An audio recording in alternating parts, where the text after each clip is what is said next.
We're back. Bay Area Baseball, past, present, and future. The host, Tim Haller. I'm just the guy who introduces him. Hi, Timmy. How are you?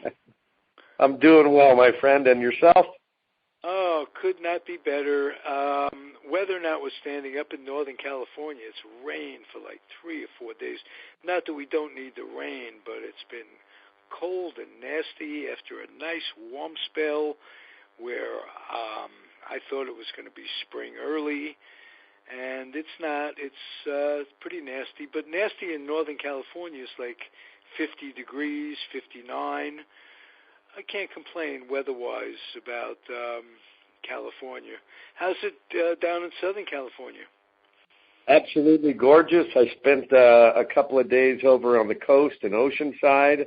Got back earlier today. Absolutely fabulous. You know, it's a bit different down in this part of the state. Not as wet, but you know what? They pull the water from up there down to here. So. Oh, we're painfully aware. Don't worry about that. We're thinking about it all the time. All the time.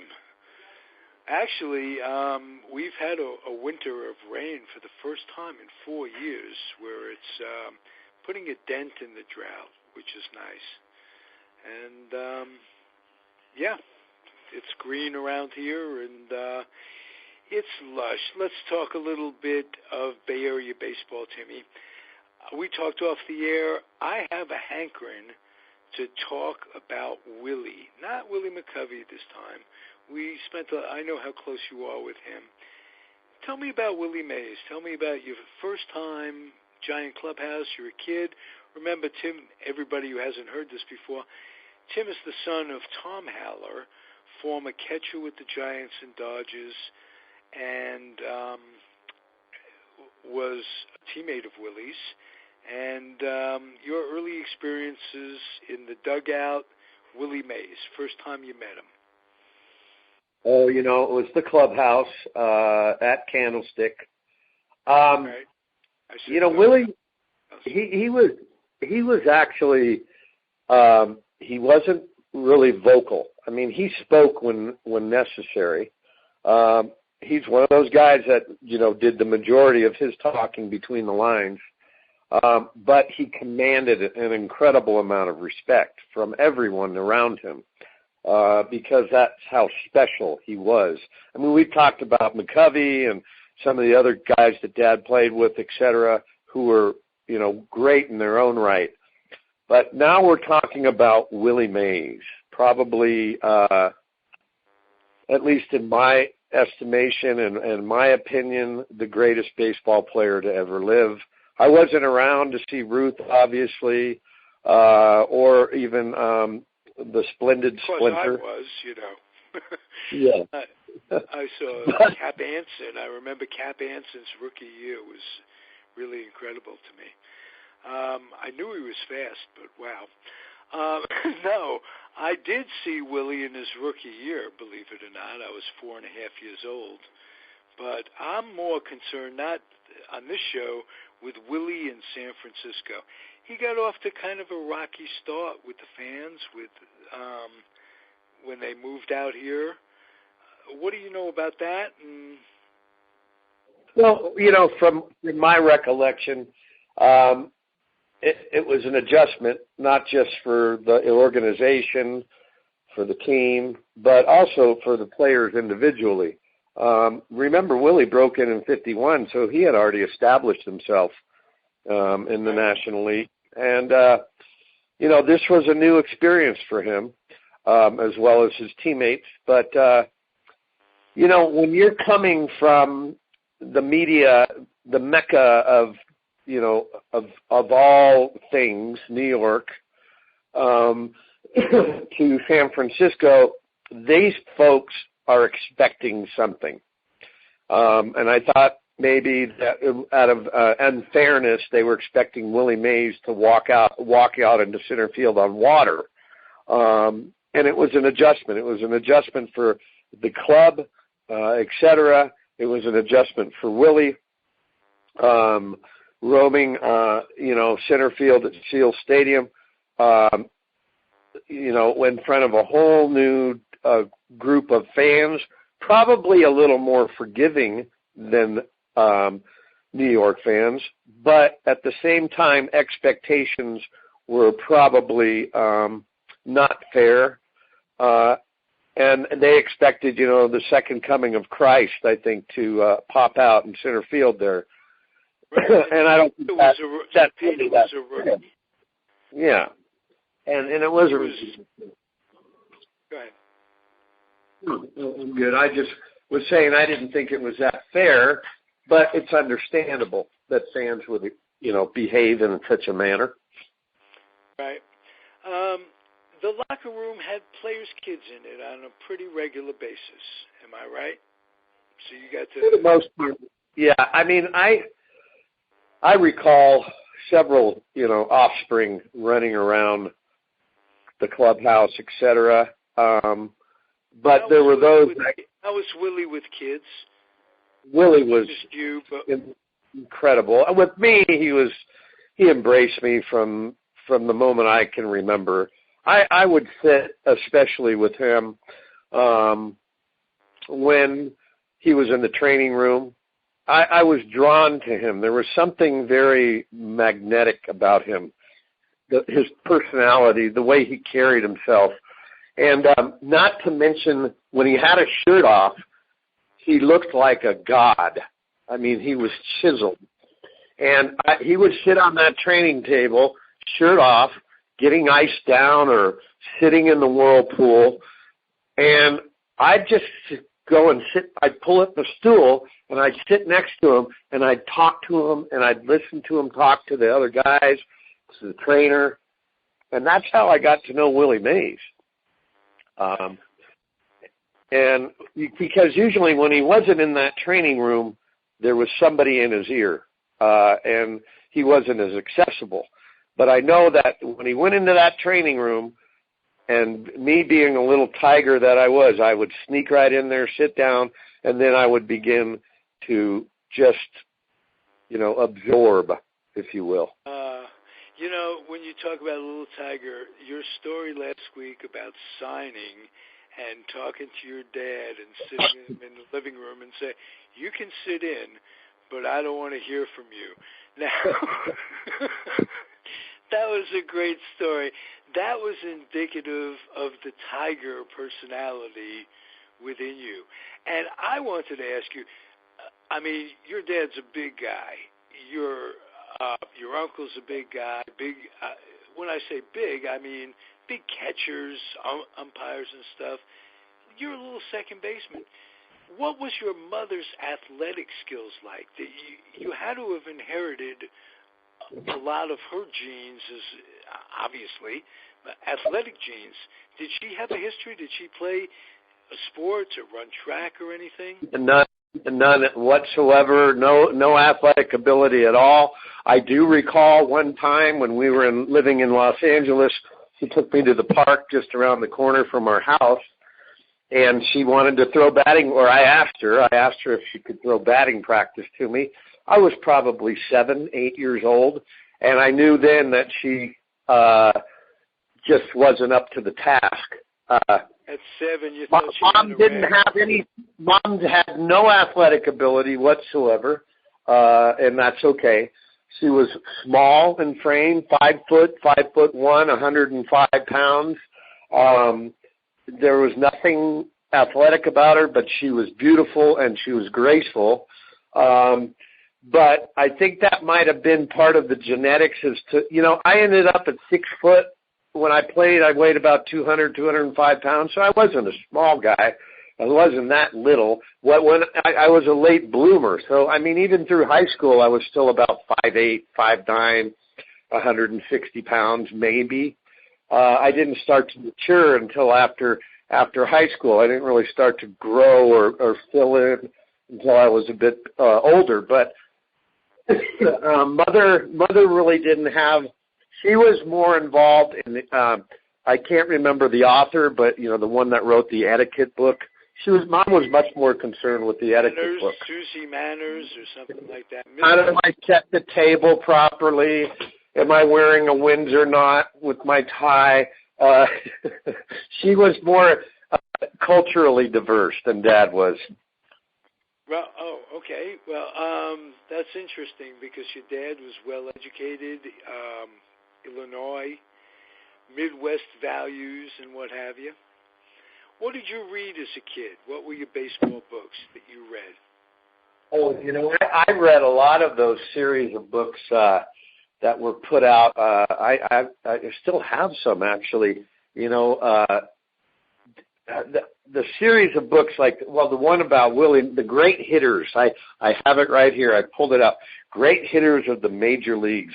It comes from the Major League Library.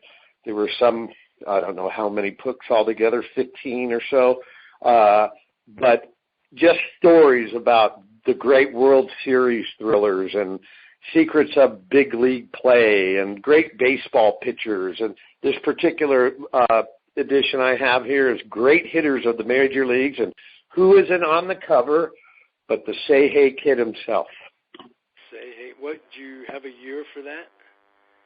I do. Let me see. The copyright of this particular publication was 1969 by Random House. Oh, wow. And it's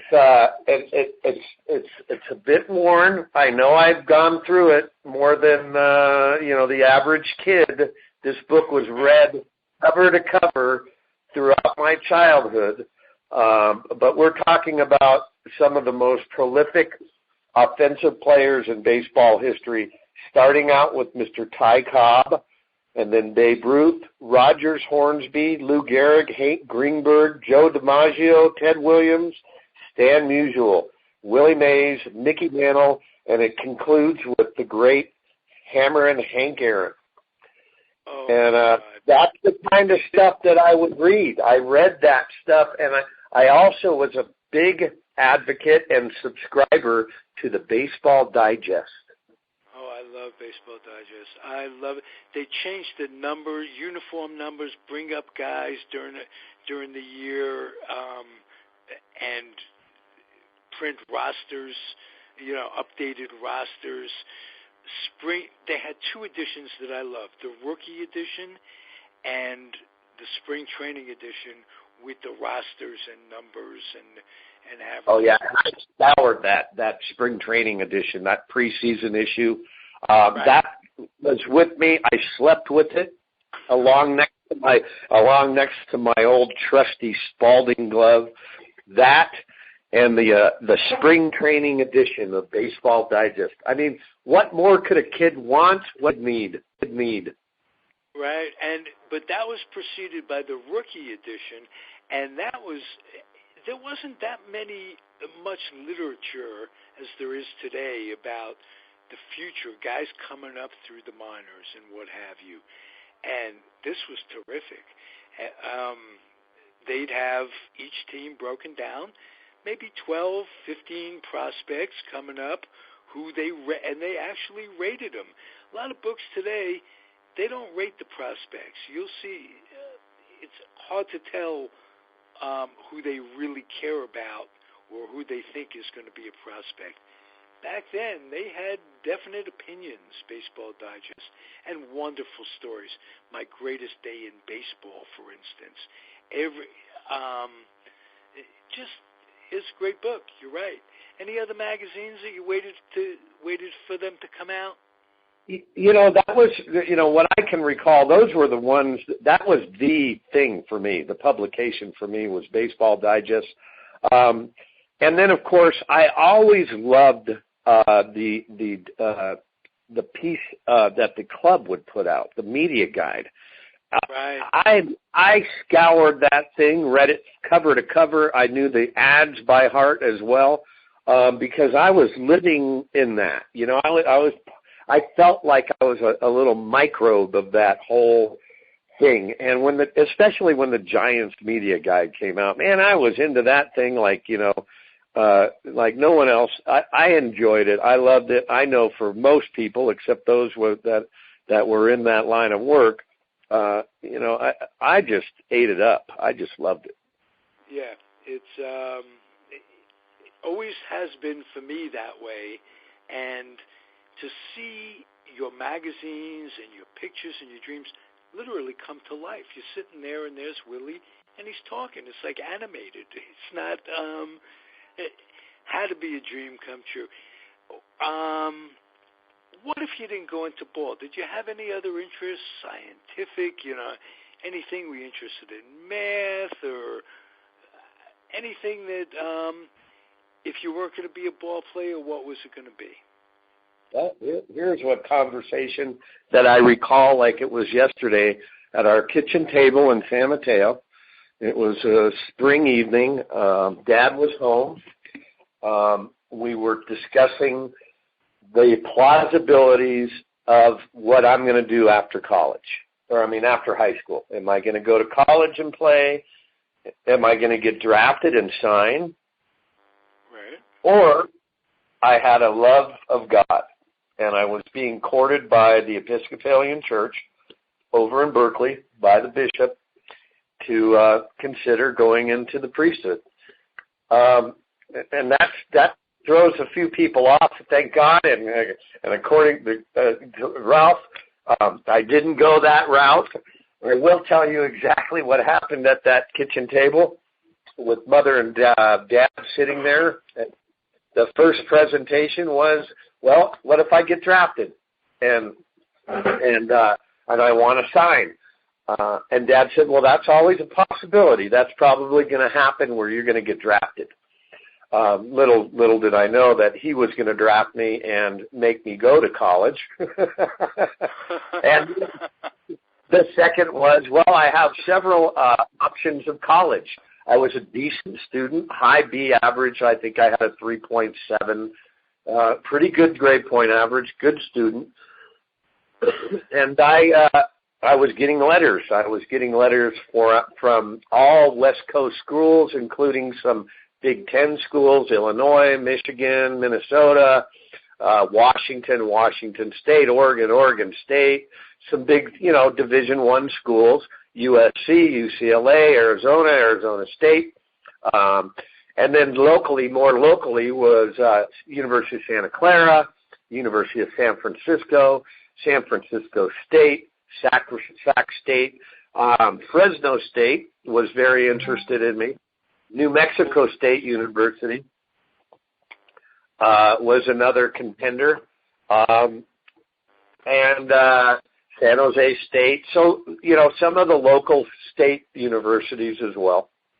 And then, of course, the College of San Mateo was always an appealing option because I knew at that age, although I was somewhat academically inclined, and my first choice was Stanford. I wanted to go to Stanford. We had talked on a couple of occasions. I had been down to the campus on many occasions, go watch them work out, watch them play at Sunken Diamond, and there was something mystical about Stanford University and getting an opportunity to go play for them. Unfortunately, you can't even go to play college athletics at Stanford unless you get accepted first. And you have to have some really crazy academic numbers to get accepted at Stanford. First of all, they won't even give you... You don't take athletics into consideration at all for your acceptance?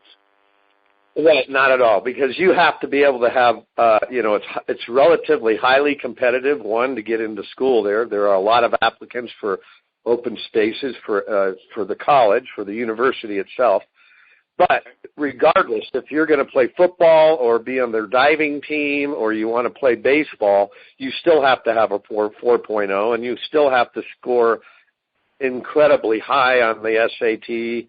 And I wasn't, I wasn't smart enough I was a good student, but I wasn't Stanford academic material. And that was a heartbreaking sort of thing for me because that was like the first letter I got back from schools. Stanford had respectfully declined my admission to school. And, of course, if I can't do that, I can't go play baseball for the Cardinals. So, that was out the window.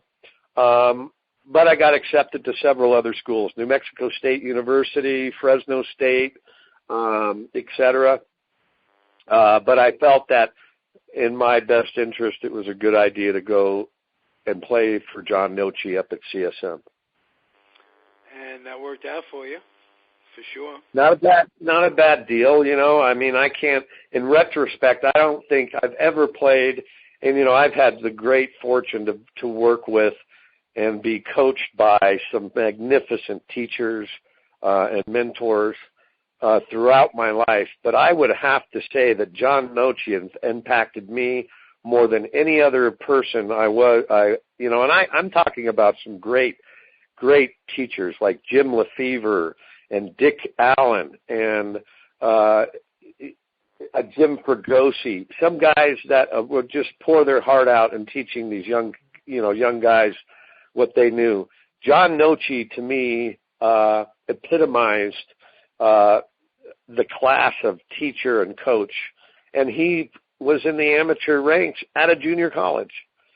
Right. And Sacramento forever, has a guy like that, Jerry Weinstein, who's out of Sacramento. Junior college ball is incredible in California. It's so special. Junior college baseball in California is so special. They have nothing to do with the rest of the country, junior college baseball.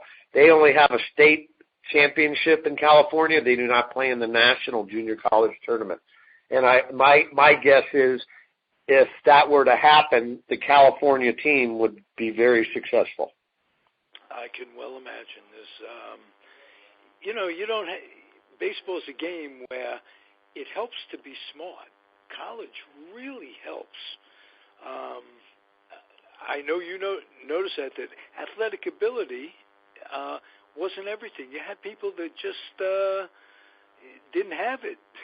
Just didn't have it to do the basic things to take care of themselves, to put themselves on the field. And you don't have to be a genius for that, but did you find that to be true, that there were players that were incredibly talented that just couldn't get it together brain-wise? Yeah, there were a few guys that were like that, but I'm going to sound a little prejudicial here. There's a reason I think that basketball players and football players have to go to college. And I don't know what it is, and I'm not saying it's like this for all of those that participate in those sports. But I will tell you one thing. If you listen to a baseball player who's breaking into the big leagues and he's about 21 years old, he's signed out of high school, so he spent 2-3 years in the minor leagues, and you listen to him articulate in an interview, in a conversational interview, and you take you take another 21 or 22-year-old athlete who played basketball at the University of Kentucky or played football at the University of Miami, and there is a disparity. There is an unfortunate disparity with the ability to communicate well. And everybody will hear it. It's kind of like the pink elephant in the room. I don't know what it is. I think that in baseball, there's a form of education that goes along with learning the game itself from those that teach it. Guys like Jimmy Davenport and Rocky Bridges and people like that their lives when you're in the minor leagues to form and shape and mold the young man into becoming a Major League Baseball player. It's a whole different thing than, say, you're going to school on a scholarship, and a lot of these, I'm just stating the truth, some of the admissions processes they're a little suspect for getting these top blue chip athletes to go to play at their schools. I'm not talking about the Stanfords or the Dukes, but I am saying certain things about certain institutions. These guys are getting an opportunity to go and help their university excel in athletics. Okay. Now, you take that guy who's first year an NFL player, and I'm going to use a case in point, and I hate to pile on, but Johnny Manziel is a guy that unfortunately missed the bus. He wasn't on the bus to go to the place where there is some wisdom, where there is some insight, where some mindfulness, some thoughtfulness. Unfortunately, the guy had never turned that maturity corner. But I'm going to listen to a guy who's 22 years old, like a Matt Duffy, let me use another example. Mike Trout, who got signed out of high school. He's articulate. He's thoughtful in what he says. I heard a show today on MLB radio, a conversation about Bryce Harper. He was in the news this week. He's baseball's Johnny Manziel. I'm sorry. He's just kind of the barker. Let your talent speak for itself between the white lines. Bryce Harper, his aspirations in life have always been to play baseball, and he's a darn good one. He's a great player, but he's spouting off a little bit too much. But my comparison is a Mike Trout versus a Johnny Manziel. Mike Trout seems like a man to me. He is a man. Johnny Manziel, not quite. No, he's about the most valuable player in baseball in terms of worth, not just on the field, but like the spokesman for the team, like the showcase for the team. This guy, he does it. He has a nice smile on his face, very cooperative kid. Are they going to be able to keep him? Are the Yankees going to grab him? That's another thing with baseball that really it's become so financial, so dependent on long-term contracts and decisions that way. I hope the Angels get to keep him, and I hope that he like Musial and some of the others, get to retire with one team. I miss those days. I do too. And you know what? Who's refreshing in all of this in our conversation is the last great player, to me, was Derek Jeter. That last great stamp of Major League excellence. Here's a guy that played his entire career with the Yankee organization. He signed out of high school, but he could be a Harvard professor because he showed great insight, great character. He watched what his words were coming out of his mouth and the tone of which they came out. What a leader. What a great baseball player. He dated a whole bunch of women, and there was not one story, not one complaint. He didn't abuse anybody. He didn't have that attitude of, that machismo kind of attitude that goes along with being an athlete sometimes. He was a guy like a Jerry West. You can call him a logo kind of guy. Willie was that way. Jackie Robinson's number 42 is retired throughout baseball. They should retire 24 in the same manner. For that matter, and they never know. That could happen. I think that if they're going to begin to do that sort of recognition for the absolute greats of the game, well, then you have to start looking at number 3. You got to look at number 4. You got to look at number 9. You got to look at and number 6 for Musial, and then it gets a little bit diluted. I think that we recognize these guys already, and I'll tell you what. When I was growing up, kids wanted to wear the number of their favorite player. And that, if they retire number 24,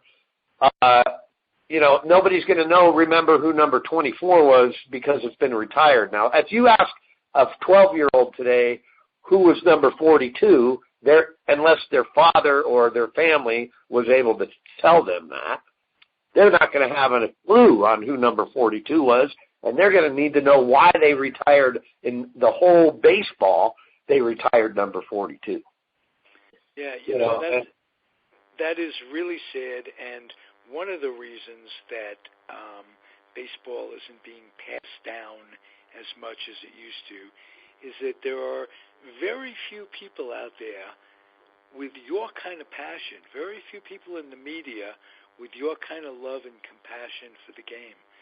So it's really trippy being your co-host on this thing, or whatever you want to call me.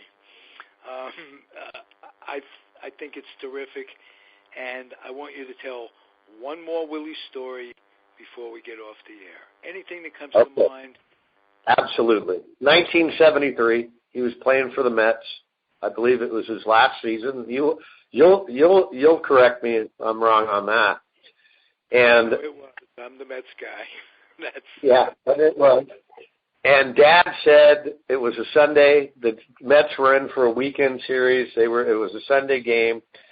Dad said, "We're not going to church this morning. We're going to the ballpark. I need to go see Willie."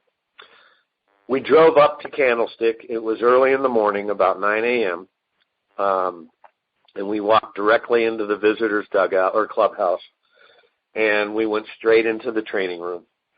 And, you know, Dad embraced Willie, and I got to sit next to him again on that stool while he was getting his knees massaged and his legs taken care of prior to the ball game.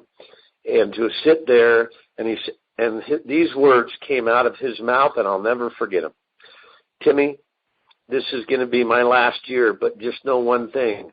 I love you as much as I love this baseball game, and you'll always be a special part in my life." And you know what?